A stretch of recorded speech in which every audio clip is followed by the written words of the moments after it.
The chilling stillness of the cabin in the remote Cascade foothills was the first clue. It was December in Washington, the snow heavy and unforgiving. When the police finally forced entry, they found what appeared to be a murder-suicide, but the scene defied a clear narrative. Inside, the Miller family father, mother, and 2 teenage children were all dead. So was a 5th person, an unknown male, later identified as Marcus Thorne, a drifter from eastern Washington. All 5 had succumbed to a combination of gunshot wounds and what the medical examiner vaguely termed acute internal trauma from an unidentified, fast-acting toxin. The Miller patriarch, Daniel, was clutching a rifle, but the final, fatal shot to Thorne appeared to have been fired by a different weapon, a small-caliber pistol that lay near the stranger's hand. The baffling part?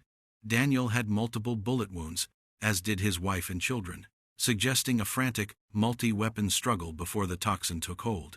Every single person in the cabin had fired a weapon, and every single person had died by bullet and divided by or poison. The official ruling eventually settled on an attempted mass murder by Thorne, who was then fatally wounded in the ensuing chaos. But the motive was non-existent. Thorne had no known connection to the Millers. Furthermore, the source of the rare, potent toxin was never located, nor was the small pistol definitively tied to any single individual. The isolated cabin had become a tomb of conflicting evidence, with all involved dead. The final, terrifying sequence of events: who fired which shot, who administered the poison, and why was buried with them in the Washington snow, leaving a cryptic, unsolved, and deadly mystery.